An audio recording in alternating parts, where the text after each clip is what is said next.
Lemah lembutlah kepada sesama muslim. Wal mahabbah, ada rasa cinta, kasih sayang kepada mereka, ada rasa senang kepada mereka.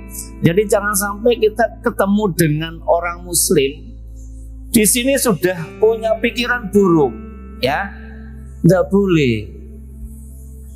Harus ada rasa mahabbahnya, cinta. Ketemu muslim senang enggak? Senang lah.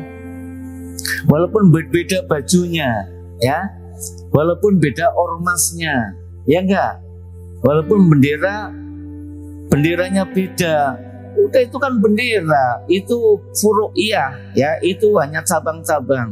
Tapi yang asasi itu sama, Tuhannya sama enggak? Nah, kiblatnya sama enggak? Kitabnya sama enggak? Nabinya sama enggak? Salatnya sama enggak? Itu yang asasi. Kenapa yang urusan kayak gitu kemudian menjadikan sesama menjadi saling mengejek, saling menghancurkan?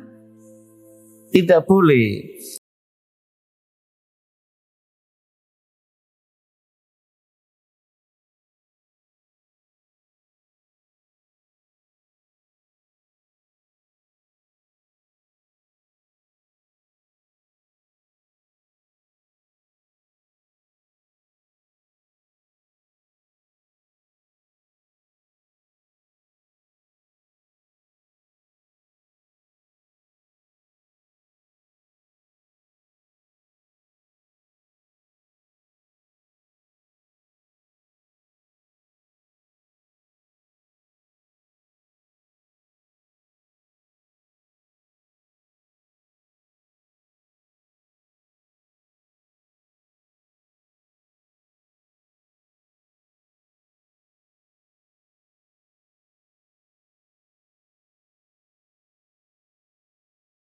Bismillahirrahmanirrahim. Assalamualaikum warahmatullahi wabarakatuh. Alhamdulillahilladzi arsala rasulahu bil huda basyira wa nadhira. Asyhadu an la ilaha illallah wa asyhadu anna Muhammadan abduhu wa rasuluh. Allahumma shalli wa sallim wa barik ala sayyidina Muhammadin wa ala alihi wa ashabihi ajmain. Rabbi zidni ilma, Allahumma anfa'ni bima 'allamtani wa 'allimni ma yanfa'uni warzuqni ilma yanfa'uni.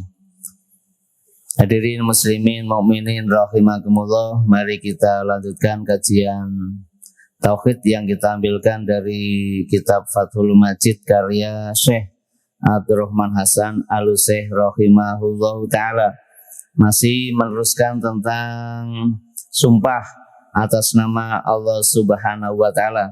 Pada pertemuan yang lalu sempat di penghujung pertemuan kita bacakan asar dari Umar bin Khattab, ya. Maka kita awali dari asar yang disampaikan Umar bin Khattab. Kama fil asari an Umar radhiyallahu anhu.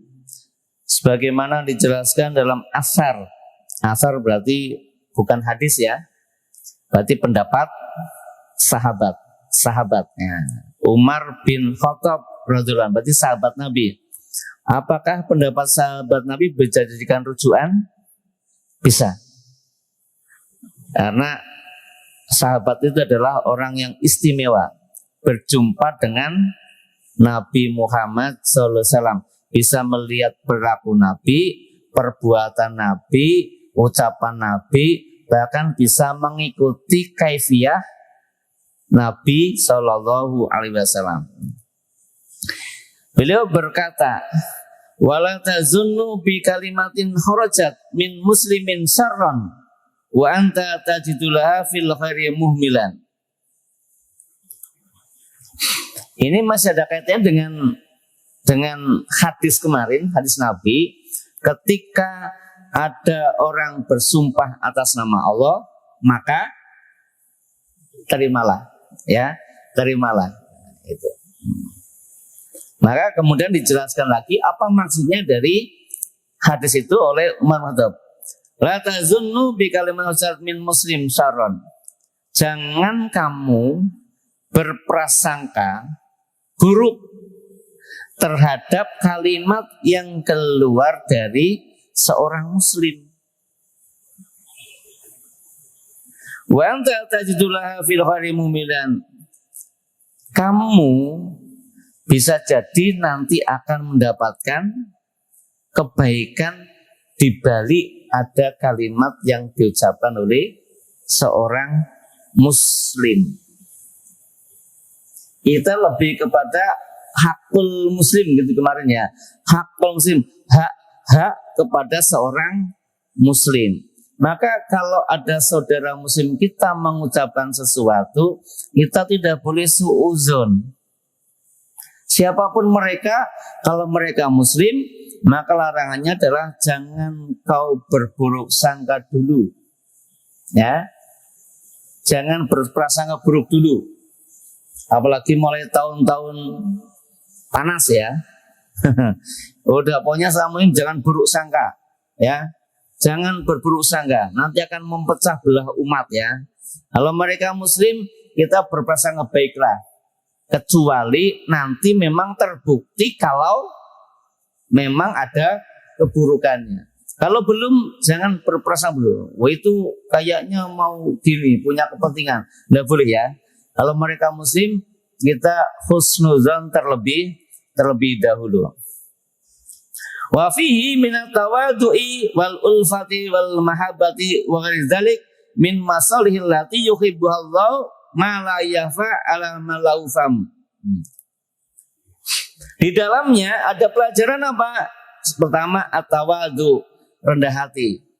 Rendah hati sesama muslim. Jangan kenceng-kenceng ya.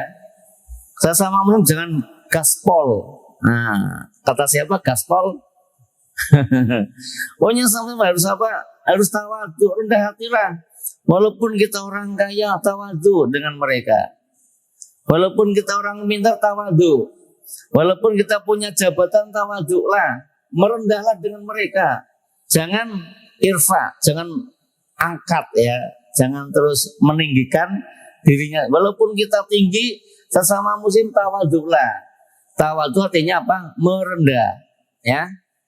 Orang merendah itu tidak akan hina.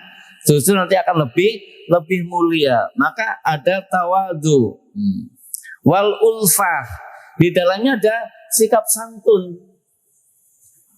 Kalau ada muslim berbicara, kemudian kita positive thinking, ada rasa santun kita. Kalau kita langsung menolaknya, dipotong ya. Walah, ini udah menyakiti sesama muslim. Jangan suka menyakiti sama muslim, walaupun kita pernah disakiti ya. Walaupun kita pernah disakiti, santunlah kepada sesama muslim. Jangan kenceng-kenceng.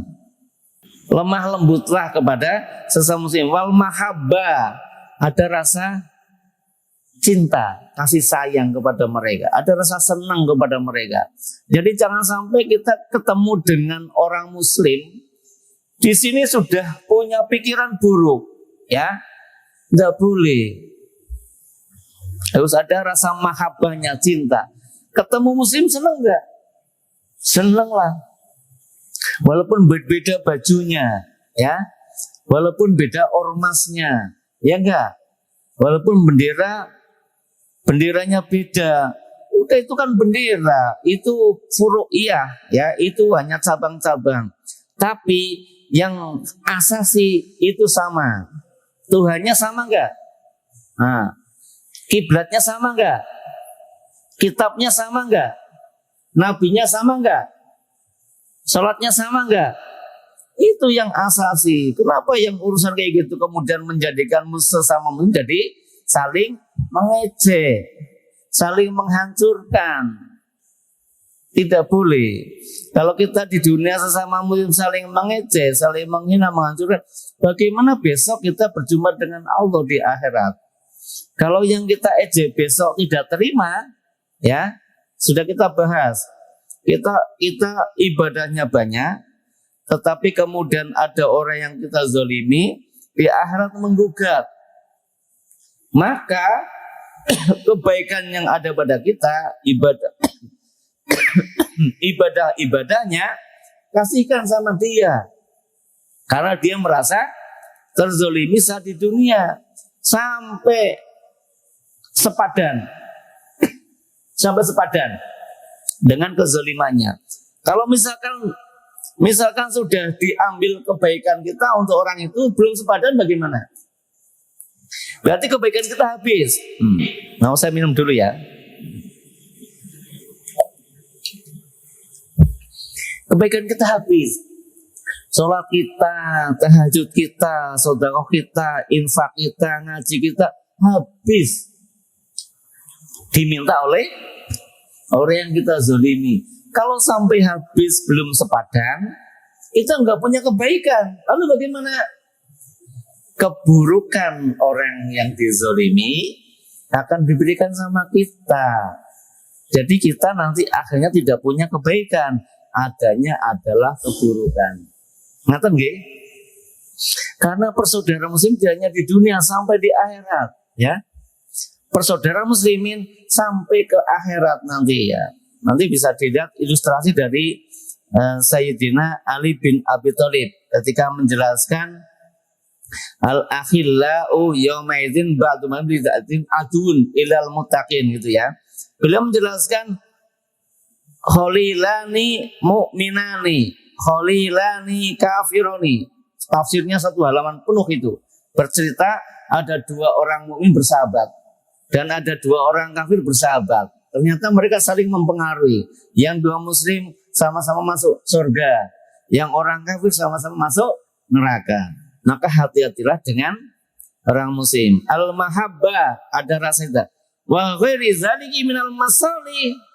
Dan bentuknya apapun yang mengandung nilai kebaikan.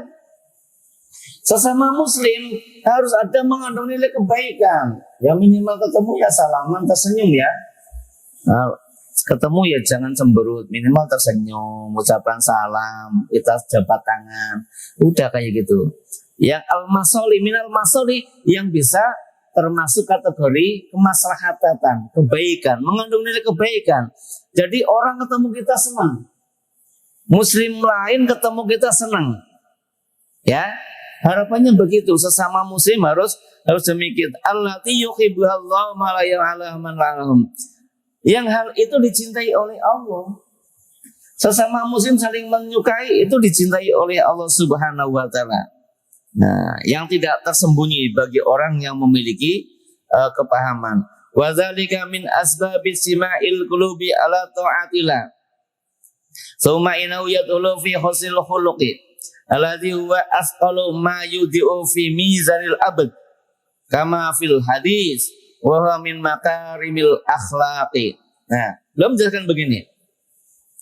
Kalau kita sama muslim tawadhu, santun, cinta, menyebabkan muslim kita jadi senang, ya, itu adalah sesuatu yang dicintai oleh Allah. Itu sebabnya terjadi istima'il qulub, akan terjadi persatuan hati. Walaupun kepalanya beda, walaupun fisiknya beda, tapi sesama muslim istima'il qulub, hatinya akan menyatu. Kalau sudah hatinya menyatu, Pak, itu punya kekuatan dahsyat. Kalau sudah hatinya menyatu, keburukan yang ada pada saudara kita tidak akan kita ungkap, apalagi kita ribahkan, ya. Tidak. Kalau hatinya sudah menyatu. Caranya bagaimana? Satu, tadi sifatnya harus tawadhu, santun, saling mencintai, dan bentuk-bentuk yang lainnya yang bisa menyebabkan kemaslahatan bagi sesamanya. Ini dicintai oleh Allah. Min asbabi istima'il qulub ala ta'atillah. Nah, bersatunya hati dalam kerangka apa? Ta'atillah, dalam kerangka taat kepada Allah. Taat kepada Allah nggak boleh satu-satu, ya. Taat kepada Allah bersama-sama, bareng-bareng, sholat ya bareng-bareng, ya enggak, puasa ya bareng, ibadah yang lain bareng. Kenapa?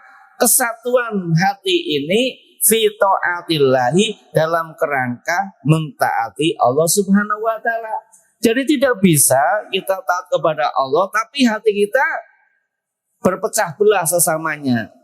Kita sholat berjamaah dengan sebelahnya hatinya nggak menyatu, dengan yang lainnya nggak menyatu ya. Kalau toh ada kekurangan pada muslim kita, yang namanya manusia tidak ada yang sempurna, ya. Yang namanya manusia tidak ada yang sempurna. Kalau cari sempurna Allah, tapi kita punya kewajiban untuk menyempurnakan diri, ya.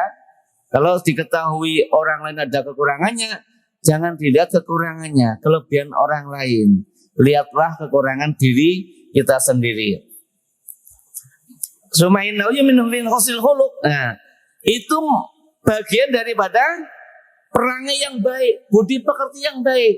Kalau kita ketemu sahabat muslim senang gitu ya, rendah hati, itu bagian dari budi pekerti yang baik kita. Perilaku yang baik. Wa askalu ma yudfil mizanil abad. Nah, ternyata akhlak yang mulia itu menjadi sebab beratnya timbangan. Kenapa di akhirat timbangan kita jadi berat? Karena akhlaknya. Karena akhlak kita sesama muslim baik, ya, tidak suka mencemooh, tidak suka menjelek-jelekan, tidak suka menyudutkan. Itu nanti timbangan kita menjadi berat di hadapan Allah Subhanahu wa taala. Kama fil hadis, ini ada footnote-nya. Rawahu Tirmidzi. Qala Hasan Sahih wa Ibnu Hibban an Abi Darda radhiyallahu anhu anna Nabiyya sallallahu alaihi wasallam qala ma min shay'in asqalu fi mizanil mu'min yaumal qiyamah min khuluqin hasan. Wa inna allaha la yabghadul fahisal bazi. Rawahu Abu Dawud. Rasul SAW bersabda begini. Ini dibaca di footnote-nya ya. Di footnote-nya. Karena di atas hanya fil hadis. Ternyata dikasih footnote hanya satu. Mungkin hadisnya tidak hanya satu ya. Gini. Rasul bersabda, tidak ada sesuatu pun yang bisa memberatkan timbangan seorang mukmin pada hari kiamat kecuali dari akhlak yang baik. Dan sesungguhnya Allah itu sangat membenci atau ghadab, murka. Allah murka pada siapa? Al-Fahish Al-Bazi, yaitu orang yang jahat, yang mulutnya keji. Allah itu murka. Murka orang yang satu jahat. Yang kedua mulutnya keji. Mulutnya jahat apa? Kalau ngomong itu menyakitkan ya. Tidak ngomong saja menyakitkan itu. Sikapnya menunjukkan tidak enak itu. Nah, ini dibenci oleh Allah, dimurkai oleh Allah. Ini bagian daripada akhlak. Kalau kita akhlaknya kepada orang lain adalah jahat, mulutnya keji, berarti timbangan kita ringan. Meskipun ibadah mahdoh kita banyak Pak, walaupun jamaahnya rutin, tahajudnya, duhanya, apalagi ngajinya, sodakohnya, dan sebagainya, tapi kalau sudah lisan kita menyebabkan orang lain sakit kalau mendengarkan kata-kata kita, maka segeralah bertaubat. Kenapa? Karena mempengaruhi timbangan pada hari kiamat. Fata'ammal ayyuhan nasi li nafsi ma yansihu kami amallahi ta'ala minal qiyami bihuquqi wa huquqil ibadi wa idhari sururi alal muslimin wa adrakal inqiyadi anhum wa tarfa alaihim fa inna fi minal daruri ma la yahtaru bil bali wa la yadur bil khiyal. Maka orang-orang yang cinta sama dirinya sendiri, ya, hendaklah ia memperbaiki dirinya, hubungannya kepada Allah Subhanahu wa taala. Di sana ada hubungan, menegakkan hubungan kepada Allah dan hubungan kepada hambanya. Minal qiyami bi huquqihi wa huquqi ibadi. Ada dua hubungan ya, hubungan kepada Allah, hubungan kepada sesama hamba. Ini harus kita penuhi, kita tegakkan ya. Jadi bahasanya adalah minal qiyami. Kita harus menegakkan Hubungan dengan Allah itu vertikal. Ibadah, sholat, yang usponya dengan Allah ya, puasa dan sebagainya. Tapi ingat, ada hubungan yang kedua apa? Min huquqi ibadi. Ada hubungan kepada sesama hambanya. Kita sesama-sama hamba Allah. Maka jangan saling menyakiti. Kita sesama muslim, jangan saling menyakiti. Kita sama muslim harus saling membantu. Bisa kan bahasanya apa? Ada tawadu, ulfah, mahabbah, kita kembangkan kepada sesama hamba Allah. Hamba Allah ini kan dikatakan apa? Kalau ini hamba Allah sifatnya umum. Sifatnya umum. Ya, tapi khususnya kepada sesama muslim, kembangan itu. Kenapa? Karena hal itu akan mendatangkan kebahagiaan kepada muslim. Ya enggak?